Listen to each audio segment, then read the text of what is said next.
آئیے ایک اور حضور کا فرمان سنیے۔ آقا کریم علیہ السلام نے ارشاد فرمایا، حضرت عبداللہ ابن عباس روایت کرتے ہیں، حضرت ابن عمر نے بھی اس کو روایت کیا، اربعن اذا کن فیک فلا علیک ما فاتک من الدنیا۔ حضور نے فرمایا چار چیزیں ایسی ہیں اگر تیرے پاس وہ ہیں تو دنیا کی کوئی چیز بھی تیرے پاس نہیں ہے تو پریشانی نہیں ہے۔ اگر چار چیزوں کا سرمایہ تیرے پاس ہے پھر دنیا کی کوئی چیز بھی تیرے پاس نہیں ہے، فلا علیک، تو تجھے کوئی دکھ نہیں ہونا چاہیے، کوئی پریشانی نہیں ہونی چاہیے اگر یہ چار چیزوں کو تجھے عطا کر دیا گیا، یہ چار چیزیں تجھے ودیعت کر دی گئی۔ تیرے پاس کچھ بھی نہیں ہے دنیا کی لیکن یہ چار چیزیں، وہ چار چیزیں کون سی ہیں؟ صدق الحدیث، بات کی سچائی، جب بھی بولتا ہے سچ بولتا ہے، جھوٹ بولنا چاہے بھی تو نہیں بول سکتا، حالات ایسے ہیں، دل کی حالت ایسی ہے، طبیعت ایسی ہے۔ کچھ لوگوں کے لیے سچ بولنا مشکل ہوتا ہے اور کچھ لوگوں کے لیے جھوٹ بولنا مشکل ہوتا ہے، اور اگر وہ کسی ایسے اوکھے ویلے پھنس بھی جائیں تو پھر بھی سچ کے دامن کو نہیں چھوڑتے ہیں۔ ہجرت کی شب ہے، حضرت صدیق اکبر حضور کو لے کر کے جا رہے ہیں، تو آپ جانتے ہیں کہ حضور علیہ السلام کی گرفتاری پر ابو جہل نے جو انعام رکھا تھا وہ بہت بڑا تھا، 100 سرخ اونٹ اور 200 اوقیہ چاندی اور بہت کچھ انعام اور اکرام اور تکریمات رکھی تھیں۔ اب ایک شخص جو حضور کو جانتا نہیں تھا، حضرت ابو بکر سے بھی شناسا نہیں تھا، تو پورا عرب ڈھونڈنے نکل پڑا تھا حضور کو، تو ڈھونڈتے ڈھونڈتے حضرت ابو بکر کے پاس پہنچا اور حضور بھی ساتھ تھے۔ اس کو شک پڑا کہ جس کو ہم تلاش کر رہے ہیں وہ یہی نہ ہو، تو حضرت ابو بکر کو پوچھتا ہے کہ یہ شخص کون ہے؟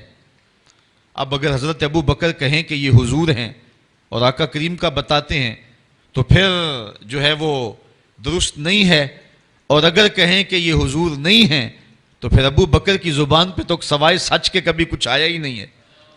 تو حضرت ابو بکر اس مشکل وقت میں پھنس گئے، ایک طرف محبوب علیہ السلام کی ذات ہے اور دوسری طرف صداقت کا امتحان ہے۔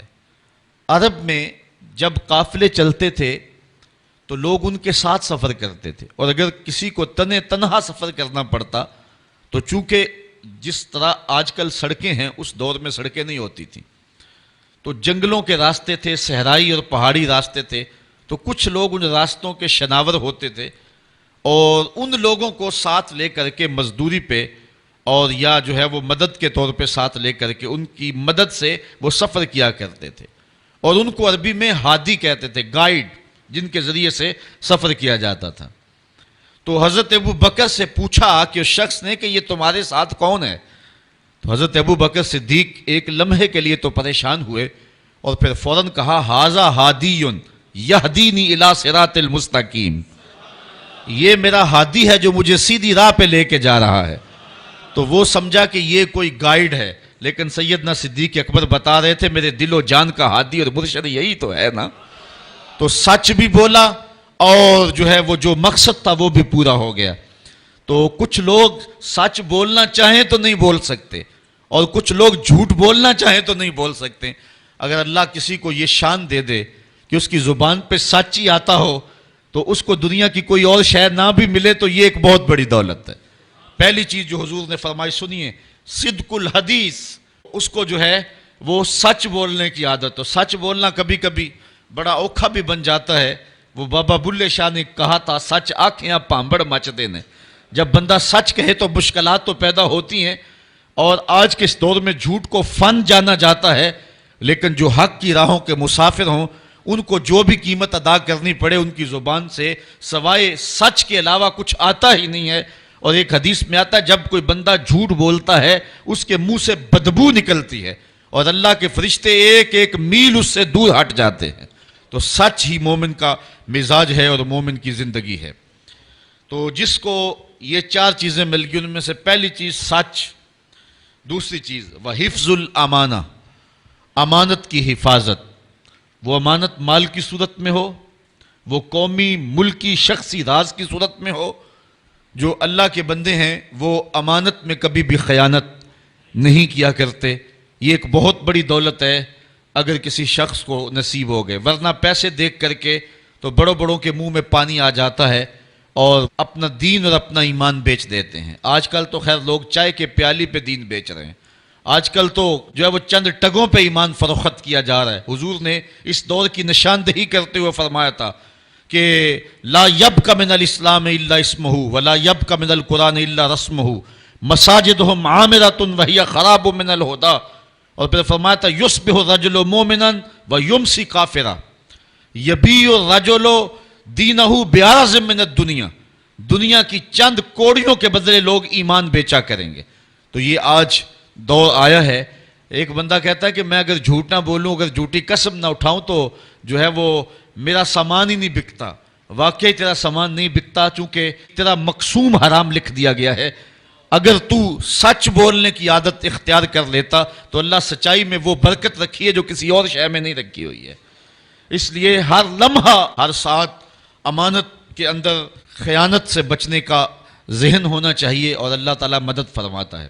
تیسری چیز وحسن الخلق، اور حسن خلق، اچھا خلق اور ایک دوسرے کے ساتھ جو ہے وہ اچھائی اور برتاؤ کا اچھا طریقہ۔ ہم نے خلق کا مفہوم صرف یہ سمجھ لیا ہے کہ کسی کو ہنس کے ملنا یہ اچھا خلق ہے۔ یہ خلق میں شامل ضرور ہے، لیکن صرف ہنس کے ملنا اور پھر جڑیں کاٹتے رہنا، خیانت کرنا اور پشت کے پیچھے جو ہے وہ غیبت کرنا اور اس کو نقصان پہنچانے کی کوشش کرنا، یہ منافی ہیں ساری چیزیں حسن خلق کی۔ حسن خلق کا معنی یہ ہے کہ انسان جو ہے وہ ہر طرح سے ایک اچھا اخلاق اور اچھی عادات کا حامل ہو۔ صرف مسکرا کے مل لینا اور باقی اپنے لچھر انداز وہی رکھنا، یہ حسن خلق کے زمرے میں نہیں آئے گا۔ یہ حسن خلق کا ایک رکن تو ہو سکتا ہے، لیکن مکمل حسن خلق یہ نہیں ہے۔ چوتھی چیز وعفت و مطعم، اور لقمے کی پاکیزگی، رزق پاک ہو۔ رزق کی پاکیزگی اللہ کے قرب کا سبب ہے، باطن کی روشنی اور اجالوں کا ذریعہ ہے، اور دعاؤں کی قبولیت کے لیے بنیادی شرط ہے۔ آقا کریم نے ارشاد فرمایا ایک شخص لمبا سفر کر کے کعبۃ اللہ میں پہنچا ہے، یمد یدیہ، اور اپنے ہاتھ پھیلا کر کے لمبے لمبے ہاتھ کر کے دعائیں مانگتا ہے۔ اللہ کا گھر سامنے ہے اور ہاتھ اس نے لمبے، اشعث اغبر، اس کے کپڑے پھٹے ہوئے ہیں، چہرے پہ گرد پڑی ہوئی ہے لمبے سفر کی وجہ سے، حالت فقیرانہ بنی ہوئی ہے، ہاتھ بھی لمبے ہیں اور کعبۃ اللہ کے سامنے کھڑا ہے۔ وَمَطْعَمُهُ حَرَامٌ وَمَلْبَسُهُ حَرَامٌ وَمَشْرَبُهُ حَرَامٌ وَغُذِيَ بِالْحَرَام، لیکن جو کھایا ہے وہ حرام کا، جو پیا وہ حرام کا، جو لباس پہنا وہ حرام کا، جو غذا دی گئی ہے اس کو وہ حرام کی۔ فَأَنَّا يُسْتَجَابُ لِذَلِكَ، حضور فرماتے ہیں بتاؤ اس کی دعا کیسے قبول ہوگی؟ سفر کی حالت بھی ہے، لمبا سفر بھی کاٹا ہے، دکھ مصیبت بھی صحیح ہے، کعبۃ اللہ کے سامنے بھی کھڑا ہے، لیکن دعا قبول نہیں ہوگی۔ اگر لوگوں کا حق مار کے، غصب کر کے عمرہ کرنے چلے جائیں، حج کرنے چلے جائیں، تو تمہاری باتیں منہ پہ ماری جائیں گی۔ یہ انداز ہے اللہ تعالیٰ کے ہاں قبولیت کا کہ لقمہ پاک ہونا چاہیے۔ جس کا لقمہ پاک نہیں ہوتا اس کی اپنی دعائیں بھی قبول نہیں ہوتی، اور اس کے حق میں نیک لوگوں کی دعائیں بھی قبول نہیں ہوتی۔ تو یہ پہلی شرط ہے زندگی کے اندر قبولیت دعا کی۔ تو یہ چار چیزیں حضور نے فرمایا جس کو مل گئیں۔ کون کون سی؟ ایک بات میں سچائی، دوسرا امانت میں حفاظت، تیسرا حسن خلق، اور چوتھا رزق کی پاکیزگی۔ اس کے علاوہ اس کو دنیا کی کوئی بھی شے نہیں ملی تو وہ گھاٹے میں نہیں ہے۔ اور اگر کسی کے پاس یہ چار چیزیں نہیں ہیں، باقی کائنات کی ہر شے اس کے پاس ہے، تو وہ کوڑی مول نہیں اس کا، اور اللہ کے نزدیک اس کی کوئی قدر و قیمت نہیں ہے۔ یہ چار چیزیں خوش نصیب لوگوں کا مقسوم ہے۔ اب بد نصیب لوگوں کا مقسوم دیکھیے کیا ہے۔ اربعن من کنا فیہ کانا منافقا خالصا، حضور نے ارشاد فرمایا، حضرت ابن عمر روایت کرتے ہیں، بخاری مسلم دونوں نے اپنی اپنی اسناد کے ساتھ اس کو روایت کیا، حدیث صحیح ہے۔ حضور نے ارشاد فرمایا کہ جس شخص کے اندر چار چیزیں ہیں وہ پکا منافق ہے، منافقاً خالصاً، وہ خالص منافق ہے۔ یہاں تو یہ لفظ ہیں، ایک حدیث میں آتا ہے وَإِن صَلَّى وَصَامَ، اگرچہ وہ نماز بھی پڑھے اور روزے بھی رکھے، لیکن بخاری اور مسلم کی حدیث کے اندر یہ لفظ نہیں ہے۔ یہاں اتنے لفظ بیان فرمائے گئے ہیں، اربعن من کن فیہ کان منافقا خالصا، جس شخص کے اندر یہ چار چیزیں ہیں وہ خالص منافق ہے۔ ومن کانت فیہ خصلۃ منہن کانت فیہ خصلۃ من النفاق حتی یدعھا، اور جس کے اندر ان چار خصلتوں میں سے کوئی ایک ہے تو اس میں منافقت کی ایک خصلت، ایک عادت پائی جاتی ہے، اس کو چاہیے کہ اس کو دور کر دے۔ جب تک وہ دور نہ کرے گا اتنی دیر تک جو ہے وہ خصلت اس کے اندر جو ہے وہ منافقت کا سبب رہے گی۔ پہلی چیز، اذا حدث کذب، جب بھی بولے تو جھوٹ بولے۔ آج میں اور آپ اپنے معاشرے کی ترتیب دیکھ لیں، جھوٹ ایک فن عظیم بن کے رہ گیا ہے، اور یہ علامت میرے اور آپ کے آقا و مولا نے جو ہے وہ بتائی ہے خالص منافق کی، کہ منافق جب بھی بولتا ہے جھوٹ بولتا ہے، مومن جھوٹ نہیں بولتا۔ حضور علیہ السلام سے پوچھا گیا کہ حضور مومن بزدل ہو سکتا ہے؟ فرمایا مومن بزدل نہیں ہوتا، بہادر ہوتا ہے، لیکن ہو سکتا ہے کبھی بزدلی بھی کر جائے۔ پھر عرض کی کہ حضور مومن بخیل ہوتا ہے؟ کہا نہیں، مومن سخی ہوتا ہے، لیکن ہو سکتا ہے کبھی اس سے بخل بھی ہو جائے۔ پھر عرض کی گئی کہ حضور مومن جھوٹا ہو سکتا ہے؟ فرمایا جھوٹا نہیں ہو سکتا، یہ طے ہے کہ مومن جھوٹا نہیں ہو سکتا، وہ ہوتا سچائی ہے۔ تو یہ مومن کی شان ہے، اور منافق جب بھی بولتا ہے جھوٹ بولتا ہے۔